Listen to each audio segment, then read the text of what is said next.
Welcome everybody to another edition of Core Wellness TV. I am Dr. Steve, and before I get into the content today, I just want to let you know that I will be on the radio tomorrow morning. That it was the November 30th at 10:35 a.m. on 1570 Talk Radio AM. It's www.newstalk1570.com, and I'll be on the Denise Taylor Show, where she talks about shifting your mind to positive perception, giving you inspiration and motivation for just daily life. And she's a wonderful person with a wonderful story. But I'll post some more information down below about her and that show, and hopefully post a replay down below as well. So getting into that, the mindset piece today is literally about her message, which is we get to versus we have to. It's a simple switch that you can turn in your mind whenever you start catching yourself saying, I have to do this, or I have to do this, and you start, and that have to feeling throws you into a stress response, a closed response, right? And it's all about staying open and staying alive, right? That feeling of I have to is a closed response. It's a defense response. It's a breakdown response versus a renewal response. Okay, so that's the mindset piece today. We'll keep that piece nice and short. It's very simple. Whenever you catch yourself saying, I have to do something, say, hey, I get to do this, right? And then it switches your mind to gratitude and a more open feeling. And if it's something that you keep saying, I have to, I have to, I have to, and you keep having to switch that thought, maybe it's something that you need to look at in your life where you don't have to find yourself and catching yourself say, I have to, I have to. So dual purpose there. You can change it in the moment, and it also gives you kind of a little morsel to look at and say, hey, how can I change my life here so I don't have to feel that way like I have to, I have to.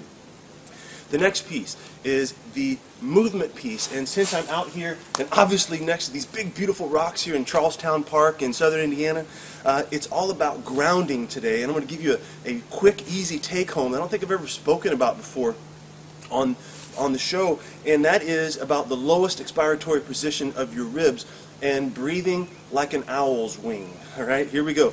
The idea is, this thing is really, let me see, just, there you go. It's okay. It's all right. It's okay, baby. Yeah, it's okay. All right. Whenever you breathe, you want to imagine that your ribs are expanding out 360 degrees. And just think like a wing that opens up, and then when you breathe out, you send those wings back down, and it's literally like you're flying. And every time you breathe in and you feel that expansion, like your wings are opening up, and then you breathe out, then your rib cage drops.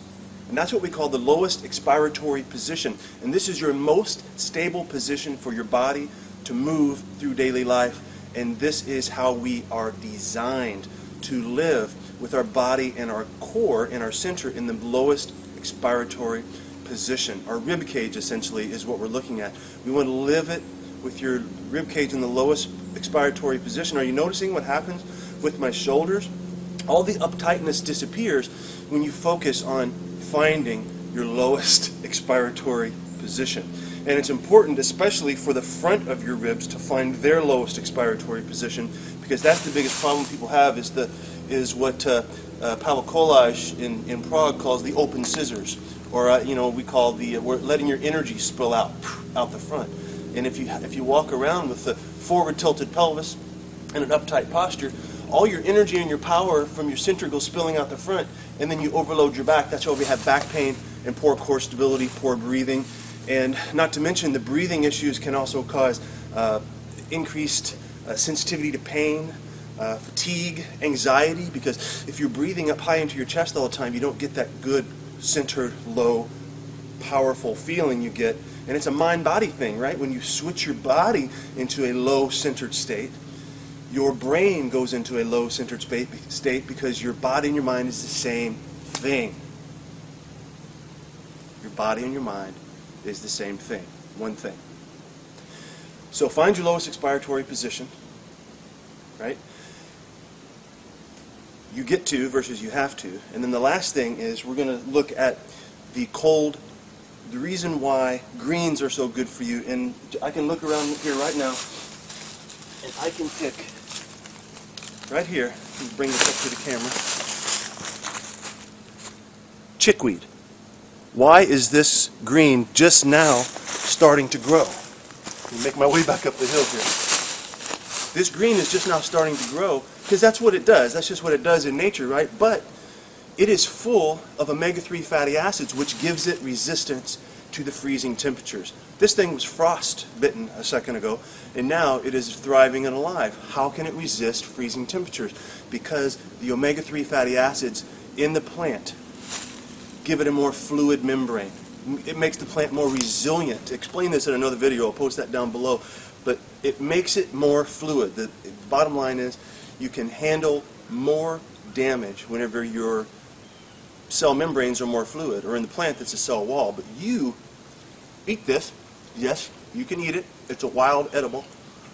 And it's also got good amounts of anti-allergy fatty acids in it as well, not just omega-3s. Some beneficial omega-6s are in there as well. Not all omega-6s are bad. When you eat that, then you get to put that into your cell membranes, and your cell membranes become more fluid and flexible and resilient. So for instance, whenever you bend over and you have a muscle cell that's made up of these fluid cell membranes, when you bend over, your muscle cells aren't so likely to bust open and break. They're not as fragile. So you become more flexible. Your tissue literally becomes more flexible. Another instance where it's good is whenever you pump blood down through your descending aorta here, and it splits off to go down into your two legs, that bifurcation, boom, there's a lot of pressure there, right? And this is a lot, people have abdominal aortic aneurysms, and this is a major cause of death, where the first sign of this problem is death, sudden death, where you just bleed out. So it's real important to make sure that you have nice fluid membranes there, so all that pressure isn't damaging those artery walls, those blood vessel walls, and then so you can become more resilient and resist all of that damage that happens there. Same thing that goes, anytime there's a place in your blood supply where the blood vessels split, there is a lot of pressure there, and that's where the plaque builds up. That's where the damage is, because your body tries to repair the damage from all of that flow, that intense flow, by putting plaque there. Okay, so it's not just about cholesterol, right? Cholesterol is a good thing. We just need to keep our body resilient so it can repair itself in the proper manner, all right? So anyway, there's your mindset, movement, and nutrition episode for today. Guys, get out in nature no matter how cold it is. Get out there and enjoy it. Soak it up. Get grounded. Be like a tree. Send your roots down and keep reaching for the sky, right? That sounds like Casey Kasem. See you guys next time. Bye-bye.